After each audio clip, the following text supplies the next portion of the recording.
Welcome, everyone, to Becoming a Mindful Leader. And first, I'd like to just acknowledge you for taking this time to invest in yourself and to invest in your leadership. And the impact that we have as leaders, it's often difficult to grasp. It's hard to realize the type of impact that we have both professionally and personally on the people that we lead. And being here today and doing things like this, you're really investing in making sure that you're more positively impacting, that you're becoming a more skilled leader, and that, you're really just investing in your own growth as a leader, which I think is wonderful. In this presentation, it's really going to be, I'm going to try and make it as thought-provoking, as interactive, and as actionable as possible. And I really want to leave you here with actionable steps that you can take and that you can really put into practice. Welcome to Ashley and Jenny who are joining us. Glad you're able to make it. And with this, I highly encourage you to allow yourself to be fully present during this call. It is mindful leadership, so really being able to practice those mindfulness skills, allowing yourself to be present with it, to try to eliminate any distractions, whether that's email or your phone or anything else. If it's something urgent with your family, obviously you can take care of that. And then engage. I'll be asking you some different questions, some to put in the chat, some to come off mute and talk, some to put in your notebook. So if you do have a notebook, I'd encourage you to have something that you can write with, because I will be asking some questions that you can jot down your own notes as well. Alrighty, and with that, let's go ahead and get started.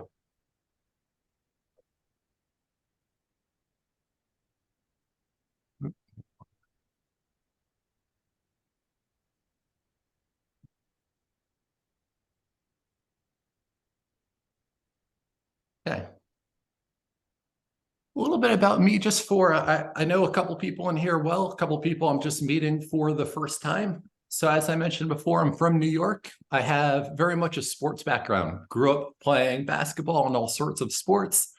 Went to college at James Madison University in Virginia. And really, my thing was I wanted to become a college basketball coach. That was really my goal and what I was driven to do. After college, I started teaching PE and then coaching high school basketball in Washington, D.C. with really that same goal. I did have really dealt with some mental health issues during that time and really just had a change of heart and realized I wanted to do something different. So I decided that, okay, I'm going to teach internationally, and found a teaching job at the American School of Asuncion in Paraguay, where I taught 2 years, and then at Suzhou Singapore International School, where I also taught for 2 years. And during this, it was really allowed me to step out of my comfort zone, to experience new cultures, and to really grow as a person. And towards the end of my time in China, I did decide, okay, I want to try to get into college basketball coaching, but decided to take a 5-month trip first. And on this trip, one really impactful thing that happened to me was I went to a yoga retreat in Thailand. And this was really my first major experience with mindfulness and meditation. And I loved it and really knew it was going to be something I'd continue. Later on in that trip, I went to India and worked with a meditation teacher there for 5 straight days. And it really allowed me to get a solid foundation in my own meditation practice. And for nearly the past 8 years, it's been a major part of my life. When I did come back to the US, I did get into college basketball coaching. I coached at Bard College, which is a liberal arts school in New York, for 5 years. And during that time, especially towards the end, I knew I wanted to do something with life coaching. I love personal development. I'd done it for over a decade and wanted to work with people one-on-one with that. And it actually started with mindfulness coaching, and then transitioned to high performance coaching, and then transition now into executive and leadership coaching, which I feel really good about being in that field. And I'm also able to take things from the mindfulness coaching, which is this workshop about mindful leadership, and the high performance into what I do. And I started Culture Through Leadership, which is really my coaching and speaking business. So what is mindful leadership? Mindful leadership is leading from a state of presence and then creating a culture of presence within your team. Which brings up then, what is presence? And I'd love to hear from one or two of you. What do you think, what does presence mean to you?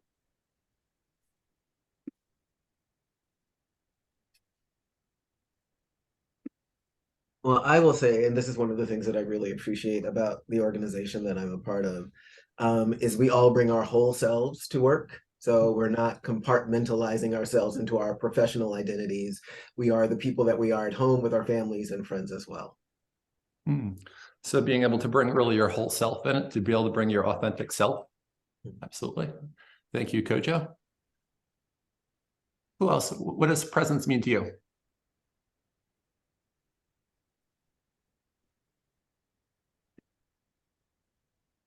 Kevin said attentiveness, active listening, participating. Excellent. Thanks, Kevin.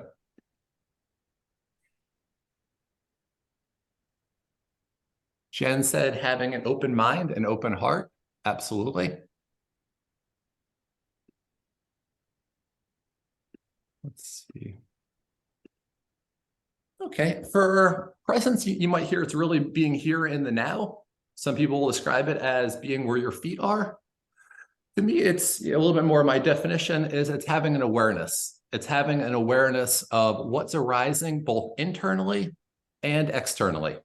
So internally, in terms of within your body, within your thoughts, within your emotions, and externally within your environment, and doing so in a non-judgmental way. So not judging it as good or bad, but really being able to accepting it and being aware of it and embracing it, as a couple of people mentioned when they shared what it meant to them. And it's being able to live and lead in this state. And then also the second part of it is to be able to create an organization where others are doing the same, where others are practicing mindfulness and really living in the present moment.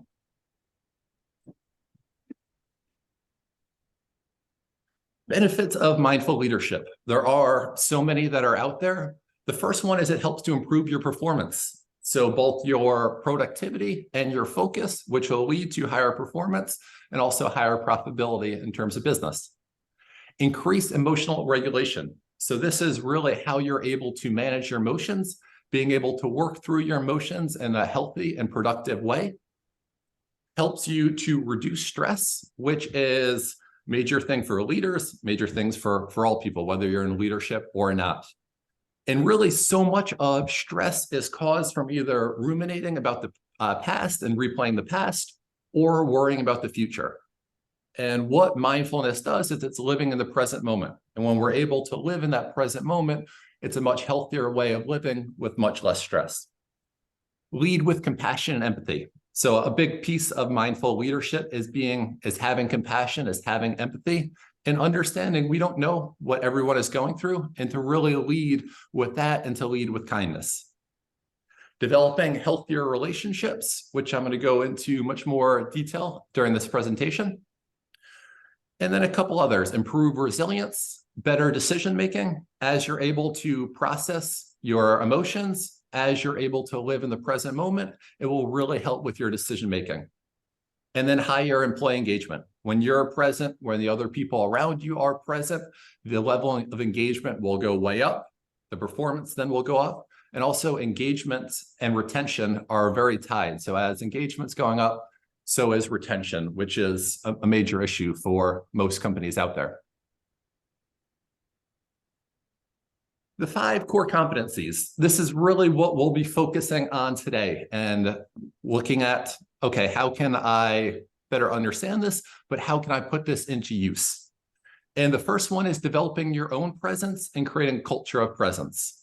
So in order to be a mindful leader, you need to be present, whether you're at work, at home. It's really developing that state of being. Second is emotional intelligence. Third, building meaningful relationships. Fourth, sustained focus. And the last one is self-care. One question I have for you is how present are you? If you had to say how present you are, say on a scale of 1 to 10, 1 being you're not present at all, your mind is constantly in the past, in the future, or just wandering, or 10, you're, for the vast majority of time, you're living in the present moment.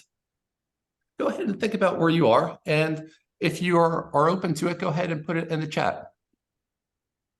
Oops.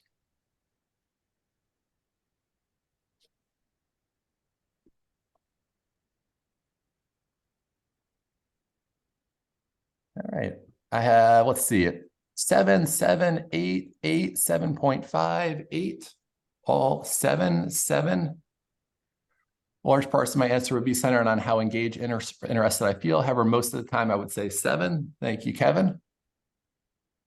Excellent. So for the most part, it's really in that 7 and 8 range. And it's not about, comparing yourself or anything like that. It's really just seeing where you are and then understanding, which is the more important part, that mindfulness is a state of being, but it's also a skill that can be improved.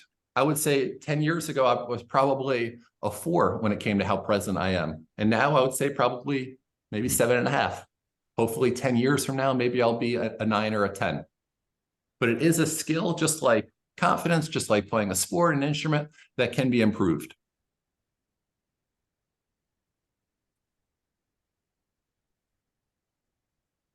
Okay, developing your presence. I provided also a document which has 10 ways. Here are 5 that I'm gonna go through in a little bit more detail. The first one is meditation.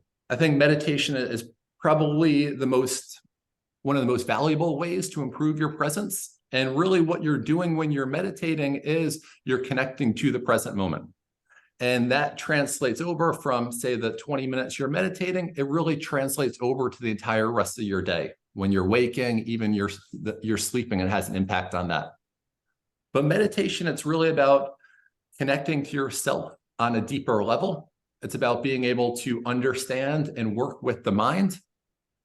And it does translate, as I mentioned, to being more present throughout the day. And we'll do, when we talk about daily check-in here at the end, we'll do a short meditation with that. Using mindful movements. Mindful movements are any type of physical activity where you're highly aware of what you're doing, of what's happening both internally and externally. For instance, walking is a great way to practice mindful movements and just being aware of each step as your foot is touching the ground, as it's lifting up, noticing anything else you're experiencing. Maybe you have some sensations within your knees or your hips, or it's being aware of what's around you, noticing the sights, the sounds, things that are happening around you. Let's go ahead and we'll practice just 1 or 2 mindful movements. So go ahead and sit up nice and tall in your chair. And then let's just move our head and neck. So we'll look to the right, looking over our right shoulder. And bring your head back to the center. Bring it to the left. Back to the center. And just notice what you're feeling and you're experiencing as this is happening. So go ahead and bring it back one more time to the right. To the center. To the left. To the center. And then we'll do small circles with your head and neck in one direction, just small so we're not straining anything. And again, bring your awareness within and what you're experiencing.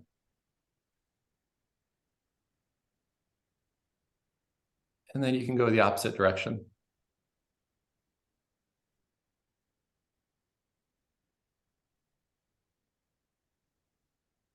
And then you can stop when you're ready.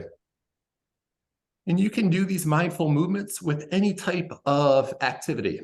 3 that I think are really helpful for this are walking, yoga, and dance, just because I think you can really connect with your body during those 3, but you can do it with any type of movement that you're doing. Next one is being aware of daily habits and activities. So for instance, when you're brushing your teeth, when you're showering, when you're getting changed, eating is an excellent one for this. Really just allowing yourself when you're eating, practicing mindful eating, just allowing yourself to slow down and really noticing each bite and each sip and what you're experiencing during that time. The 4th one is using your senses. I often say really the 2 best ways to connect to the present moment are through your senses and also through your breath. Anytime you're doing that, you're really observing what's happening in this moment. And to practice this, just go ahead and hold your hands up and put your thumb with your touching any of your fingers. It could be your middle finger, your index finger, and just go ahead and gently rub your thumb and your finger together. And just bring all of your awareness to the sensations that's experiencing.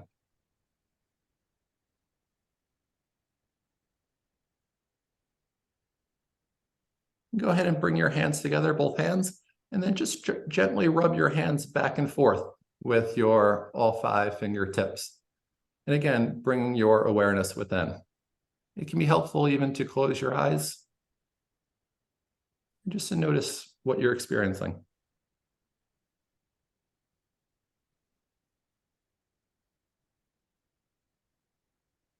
And then you can go ahead and open your eyes. And this is really a great way. I'll often actually do this in terms of using my fingers to connect to the present moment, that and the breath as well. And the last one is daily check-ins, which is one of my favorite ones. And daily check-ins is really switching from doing to being. It is taking a pause. Some people will call it a purposeful pause, where you're just pausing and you're checking in with yourself. So much of life is do, going from one thing right to the next. With the daily check-in, you're stopping, you're allowing yourself to check in.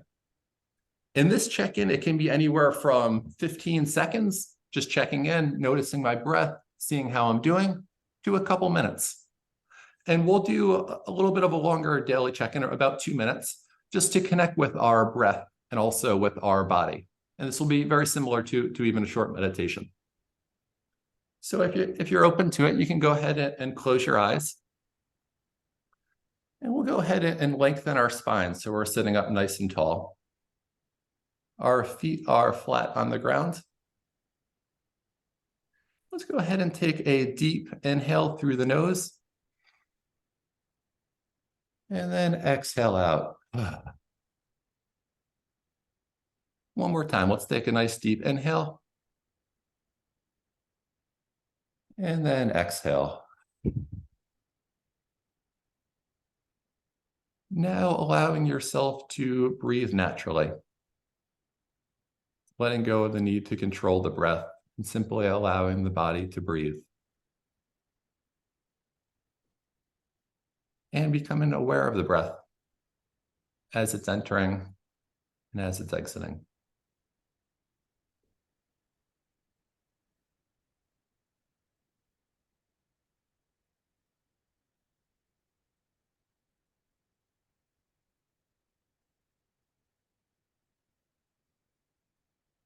And bringing your awareness to your body, noticing how your body feels in this moment. If any area feels tight or achy, you can bring your awareness to that area. Not trying to change it, but simply allowing it to sit there.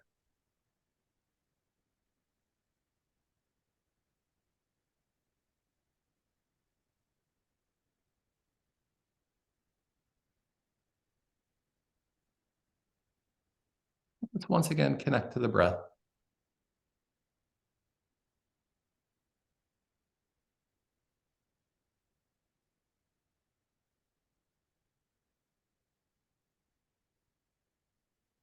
Let's take 3 more mindful breaths each. And then on your third exhale, you can open your eyes.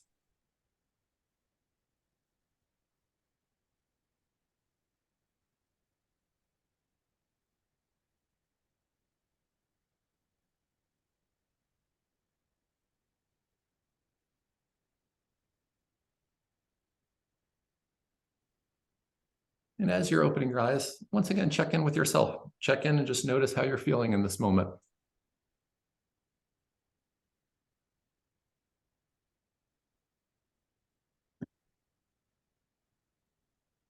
And with these daily check-ins, you can do them certain times of the day. Some people will set a gentle reminder at 12 and 3 that they'll do these. You can do them after lunch. You can do it when you switch from one activity to another. Or you can do them as needed. I do recommend, though, if you are going to practice this, to have some type of consistency with it. But then you can also do it as needed. Say you start to feel yourself really getting going. You just feel yourself going a little bit too fast. Okay, I'm going to do a daily check-in. I'm going to reconnect, get myself grounded, connect to this moment. Now, creating a culture of presence, which is the second part of this core competency. And as a leader, being able to talk about and be an example of mindfulness. And you don't need to be an expert for this. You can simply, say, in this company, on this team, we really value mindfulness. We really value just living in the present moment. And it really helps with being able to be productive, to manage our stress, to be able to build relationships. And then be the example yourself. And you don't need to be perfect with it. People are not expecting you to be perfect. It's not going to happen. But people will appreciate that you're putting in the effort and that you're trying to do this and really trying to create this. The second way to do it is through meetings. At meetings, I like to set expectations for the meetings that I run, and there'll be the same expectations going forward. And if you are going to have mindfulness as something that you want to create in terms of really being a mindful leader, then I highly do recommend you doing the first one, which is having that expectation of being fully present. And just letting them know that really means to be fully engaged with whatever we're doing in the meeting and to eliminate any distractions from phone or email or anything else. The other two are just two that I happen to use. They're not as much connected to mindful leadership. And that's clear and concise with communication and taking chances and being willing to speak up, which I think is really good for introverts and really just encourages other people to get involved, especially if you really create a safe environment, which you can talk about it and really create through your actions as well.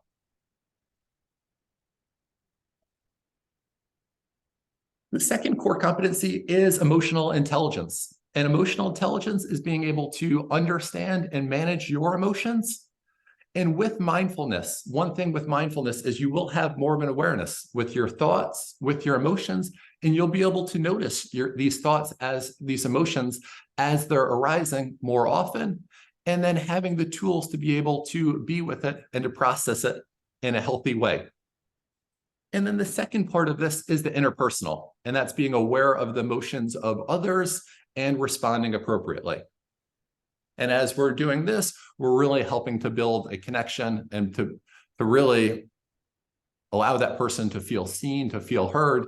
And this very much connects to the next one that we'll talk about as well, which is developing meaningful relationships.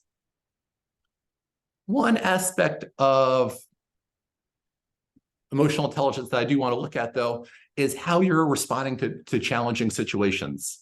For instance, say you're in a one-on-one conversation with someone at work and they say something rude to you.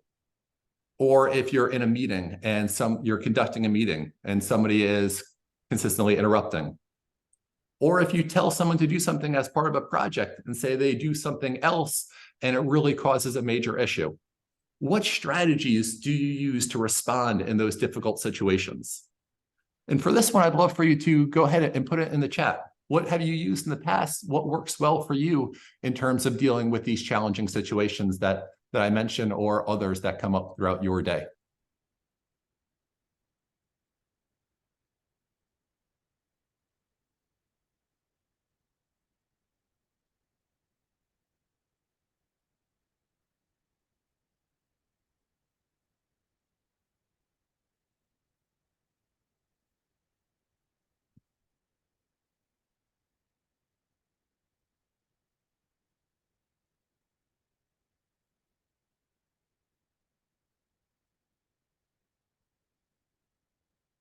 Has anybody put in the chat yet? I think I might need to go off.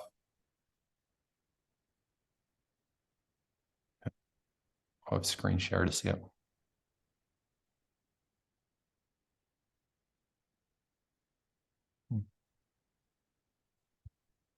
Let's make sure to get a couple of these, just whatever strategies you feel that you use. Okay, here we go. I do see one in the chat now. Okay, Kevin said, I've tried to constantly interrupt. I've tried to constantly interrupt one individual who had done the same to me by providing a taste of their own medicine. I ended up getting reprimanded by HR. I was not successful. Okay, so you see in that example, you see what doesn't work. And sometimes seeing what doesn't work is also really helpful in terms of guiding future behavior. And we'll talk about, Kevin, a couple other ones that you can use going forward. Kojo says, my first step is to check my emotions to ensure that I'm not leading with negativity. Then I name the challenge, am candid about my reaction, and ask how we can resolve the issue. Then I name the challenge, which is great. Being able to identify what it is, also being able to identify what you're experiencing, and then ask how we can resolve it. Excellent. If someone interrupts a meeting, parking lot, their concerns, address them when appropriate. Okay, that's a good one in terms of when it's in a meeting setting. Excellent.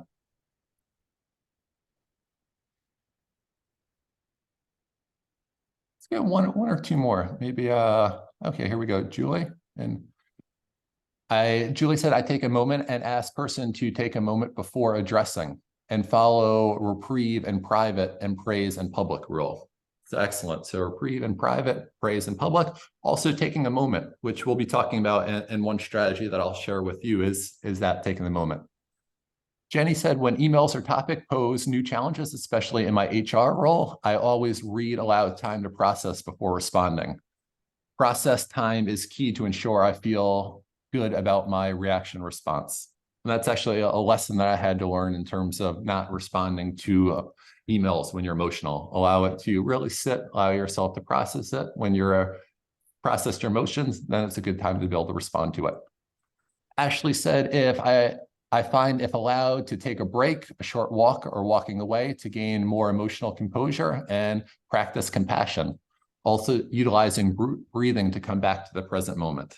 Excellent. Thank you, Ashley. And yeah, if you do have the opportunity to take a walk, that is a great one. And the compassion piece is also a huge part of it. Okay. Excellent. Thanks for sharing. This is what one thing that I recommend for responding skillfully is PBR. And that means to pause, breathe, and then respond. And this is really great in leadership settings.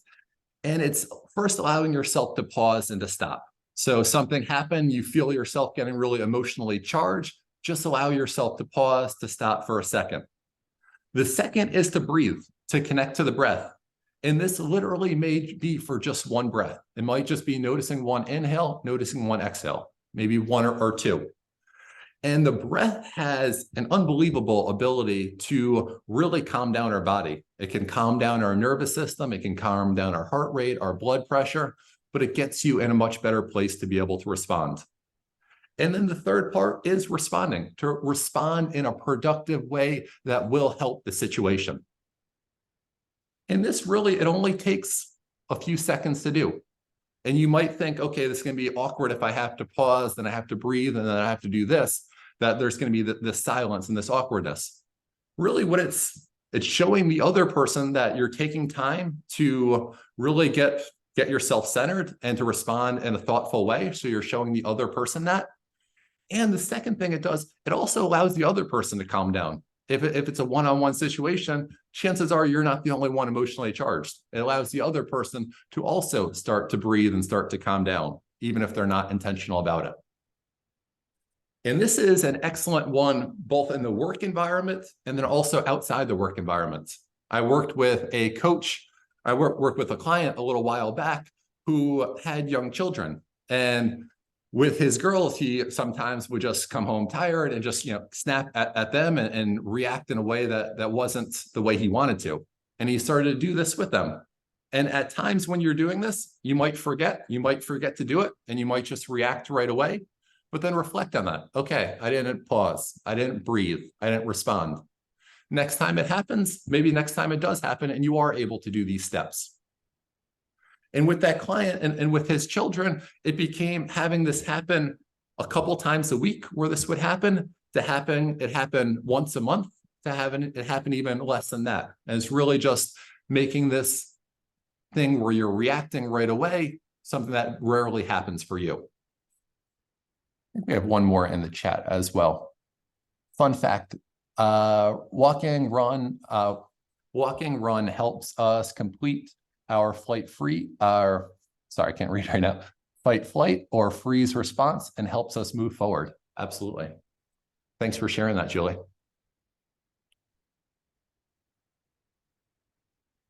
And with this, I think one quote that really sums this up beautifully is by Viktor Frankl, who wrote Man's Search for Meaning. And he says, between stimulus and response, there is a space. In that space is our power to choose our response. In our response lies our growth and our freedom.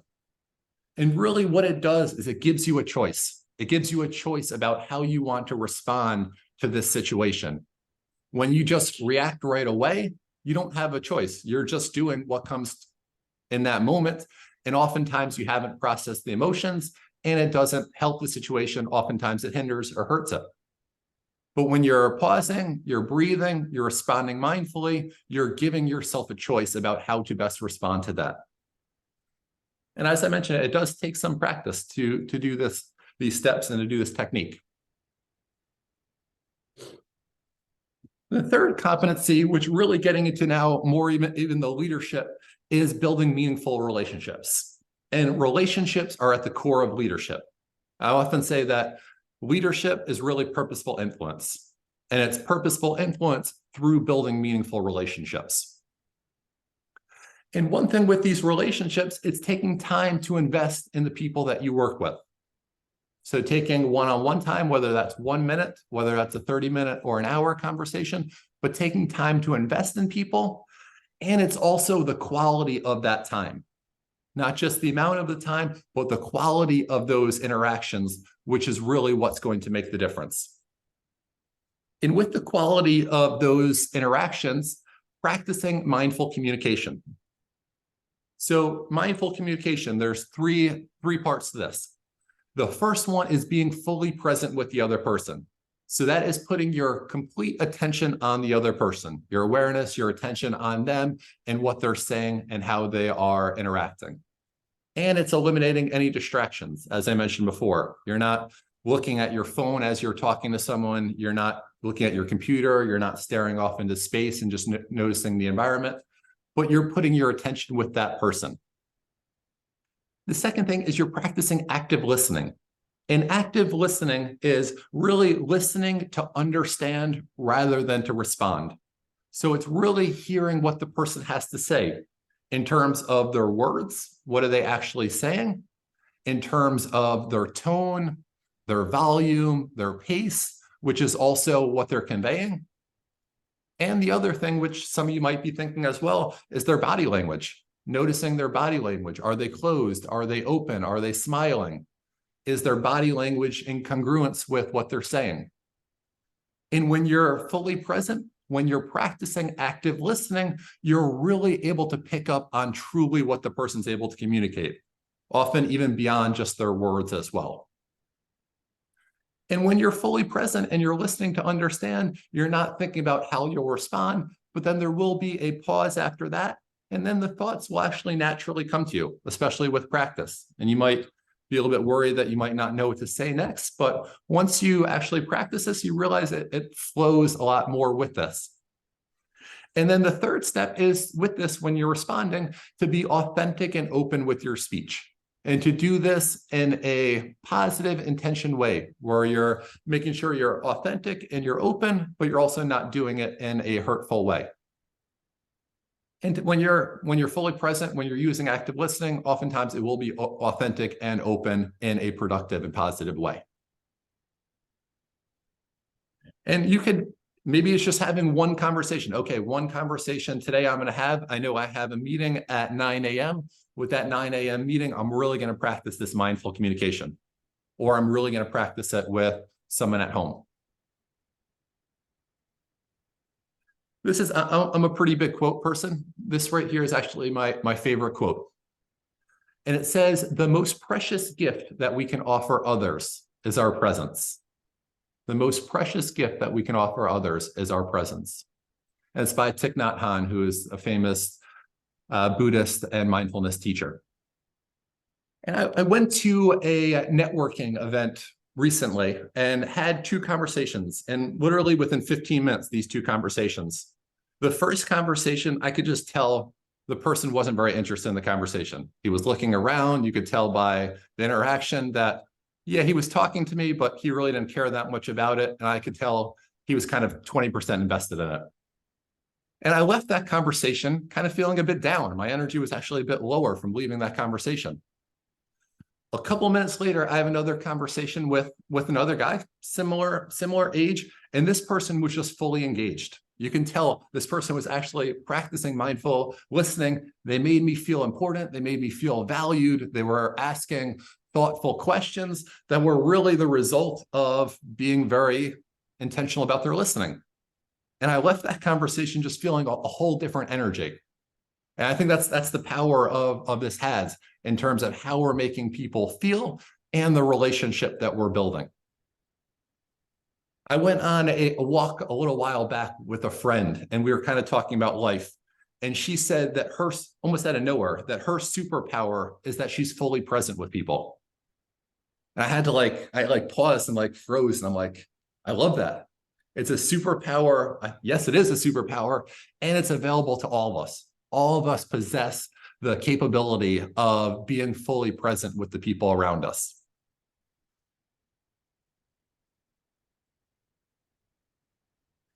What strategies do you use to build meaningful relationships? And I'd love for a couple people to share this, and you actually come off mute and share this one as well. And if you're more comfortable, you can put it in the chat as well, but I'd love to hear a couple other voices as well.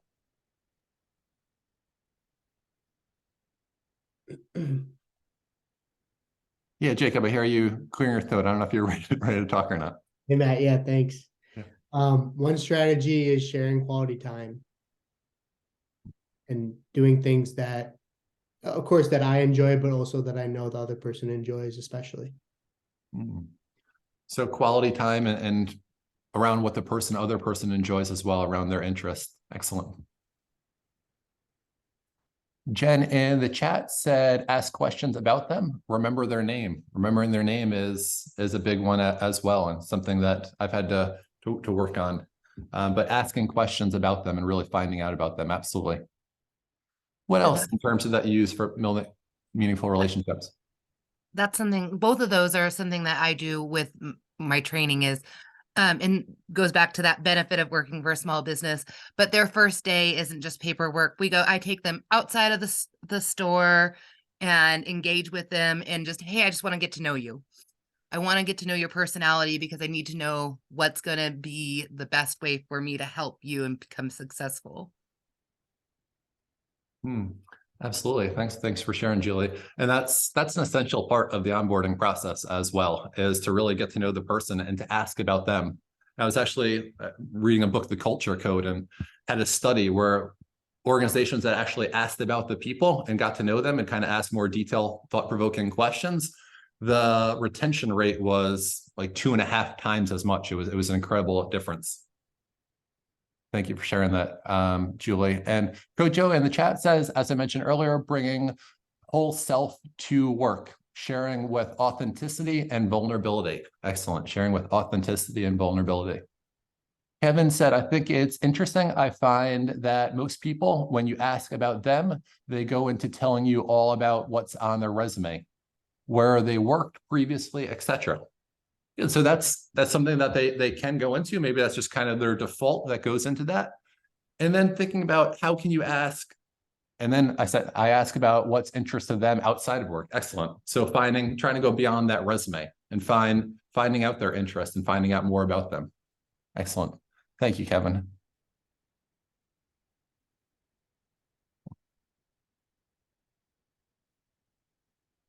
Sustained focus. Sustained focus is really about having a high level of focus and being able to have that focus over an extended period of time.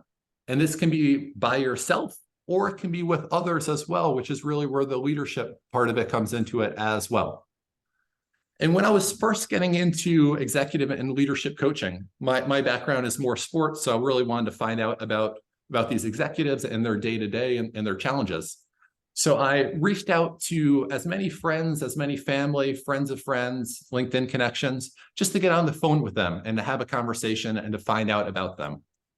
And one of the things that really stood out to me with these executives, and especially a handful of them, was their level of focus.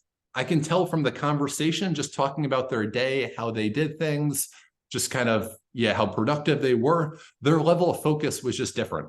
It was different than a lot of my friends and other people I interacted with. And it was different than myself. It was at a much higher level than I was focusing at. And I could just pick that up from talking to them. And I really say focus is it's a major separator.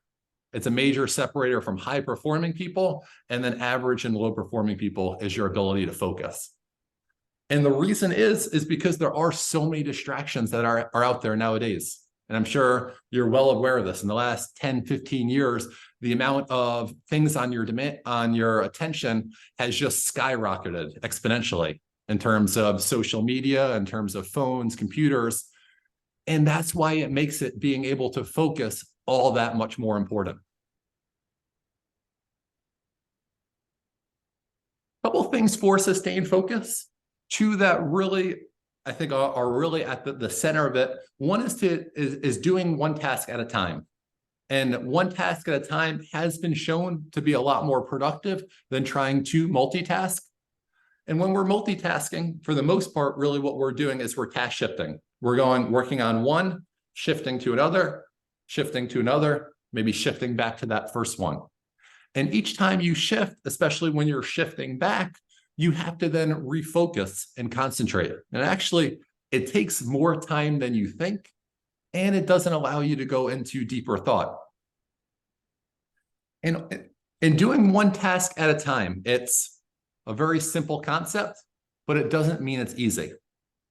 And in order to actually make that happen, using scheduling in terms of blocking out your time, and then eliminating distractions, which I've mentioned a few times, is really essential for it. And when we're talking about, I talked about creating a culture of presence. Talk to your people about, hey, when we're in conversations, being fully present with that person, when the importance of doing one task at a time and really encouraging others to do that as well. What is holding you back from having a high level of sustained focus? And for this one, go ahead and you could just write this one in your notebook. And this might be 1, 2, 3 things. For me, it was Twitter was holding me back. Checking the news was holding me back. Email was holding me back. Those were kind of 3 things that when I reflected on last year were 3 things that were holding me personally back.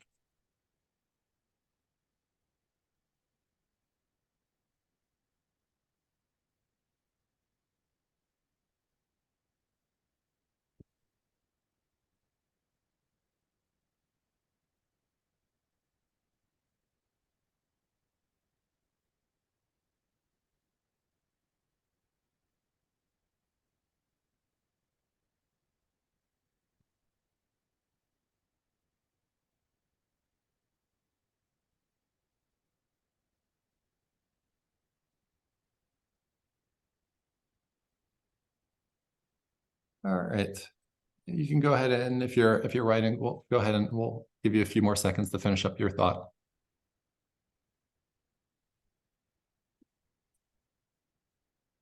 Jen said competing demands, workload, staff, and customer needs.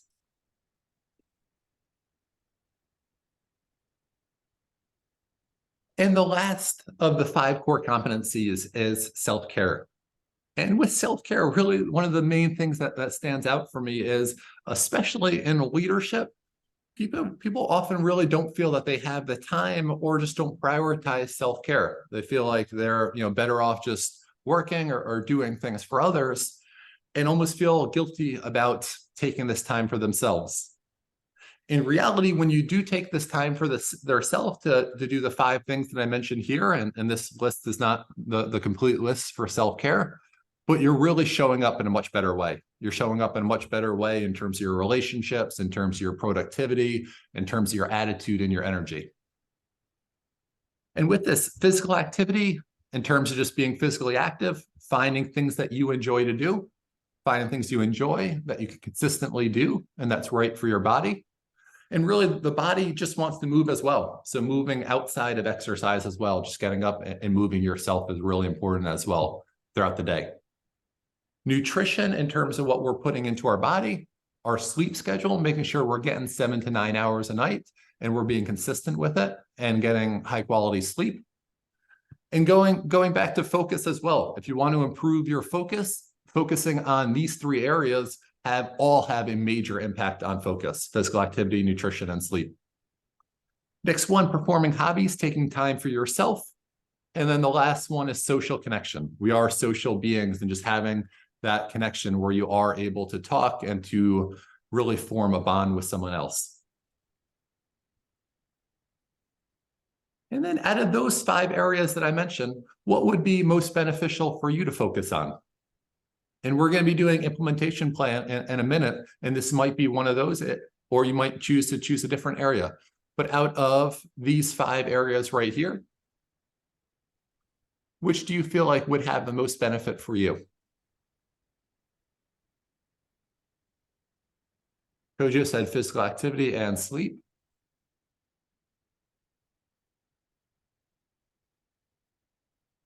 And then for this one, if you'd like to share in the chat, you're welcome to, or you can just write this one in your notebook as well. Julie said sleep for sure. Joseph said physical activity and sleep for me also. I would say probably sleep for myself. Sleep's actually something that's really improved in 2023 for me, but it's still probably the area that I'm still focusing on. And then now looking at putting this into use in terms of these 5 core competencies. And as I mentioned in the beginning, it's really about the action. The action is where the magic happens. It's where the results happen. It's taking it from theoretical and actually putting it into practice. And out of the 5 core competencies, which are developing your presence and creating a culture of presence, that's the first. Emotional intelligence is the second. Building meaningful relationships is the third. Sustained focus is the fourth. And self-care is the fifth. Which one of those 5 do you want to focus on first?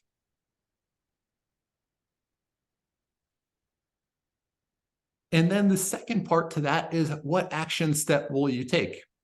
For instance, if say the one I choose is focus, my action step might be to utilize scheduling, or it might be to turn off certain notifications on my phone. But what's a tangible act that you can take in order to do it? Say you choose developing your presence. It might be doing meditation or daily check-ins.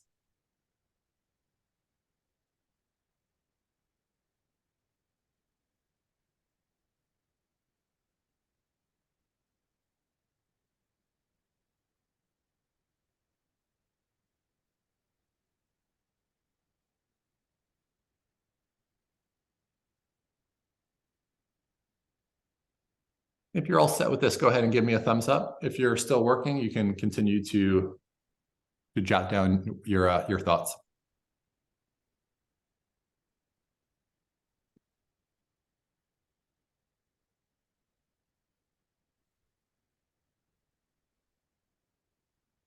Yeah, thanks, Kojo. Thanks, Jacob.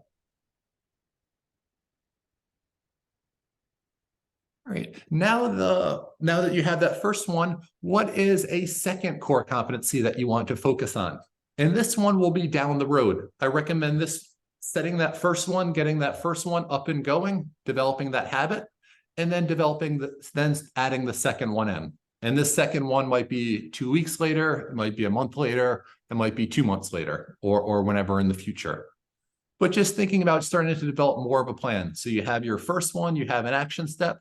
What is a second of those 5 core competencies that you want to focus on? And then what's an action step that you will do for it?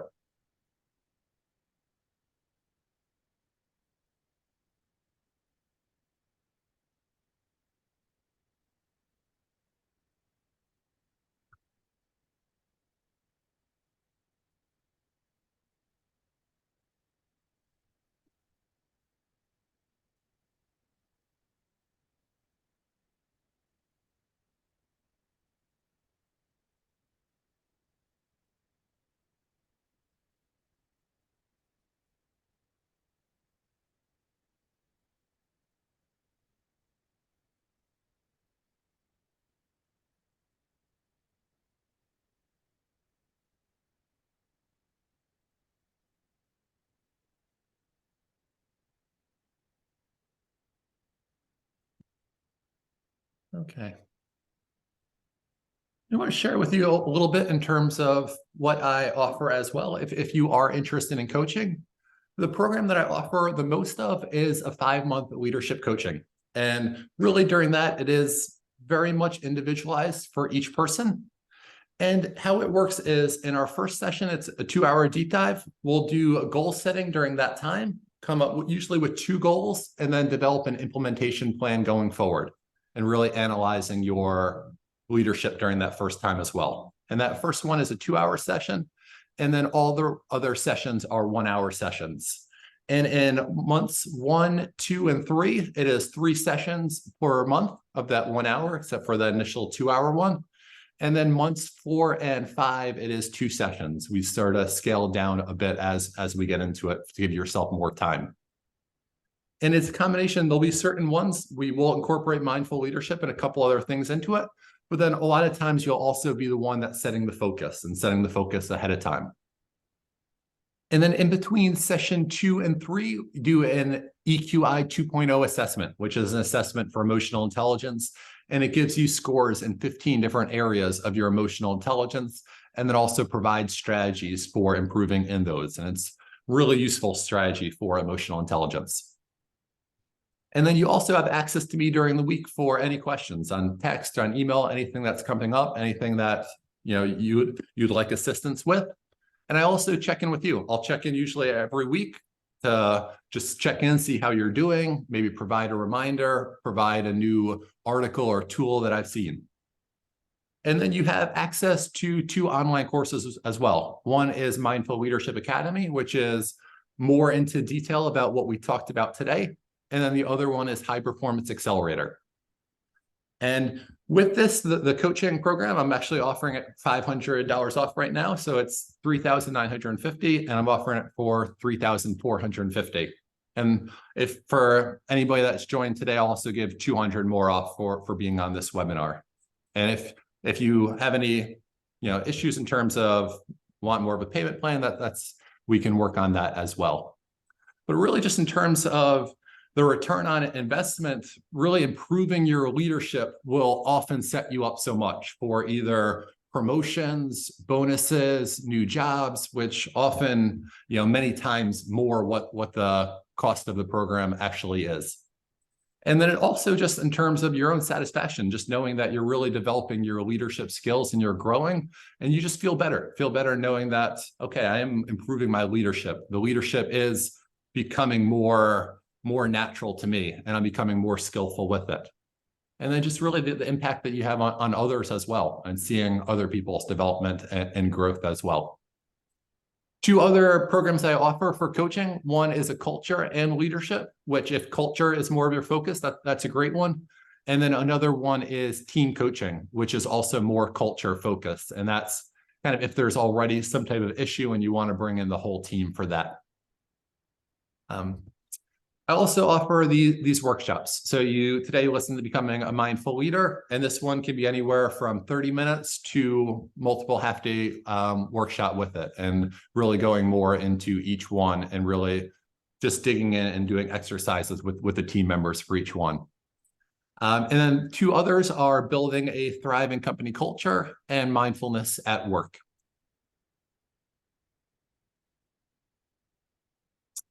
Here is my contact information if you're interested in any of those, or if you'd just like to stay in touch as well. The first one is my website, culturethroughleadership.com. The second is my email, and the third is LinkedIn. And you're welcome to take a screenshot of this as well. And if I'm not connected with you on LinkedIn, I'm on there quite a bit and post a good amount as well. So I'd love to connect with you there.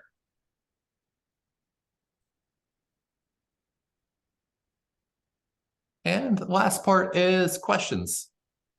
What questions do you have in terms of anything that we went over today on mindful leadership, on the coaching programs, or anything related to leadership in general?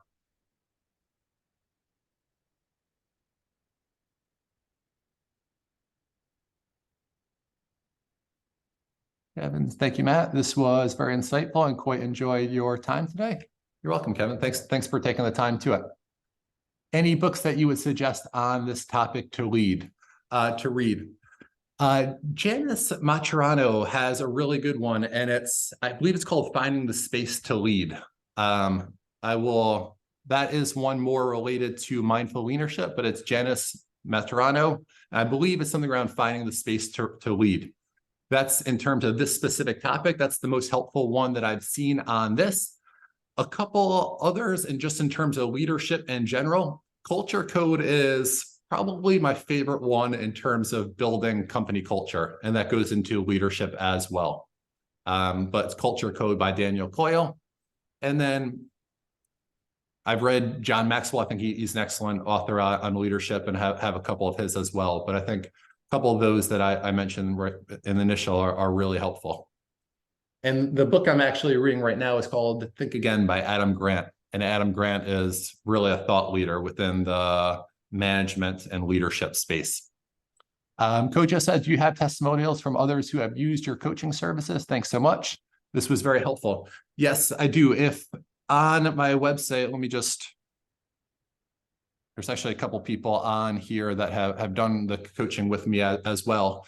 But on my website, if you go to culturethroughleadership.com and you click on results up top, it has both written and video results of people that I've done actual coaching with. So you can check it out there.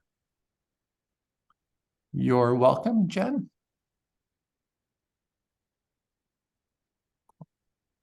Any other questions before we wrap up today?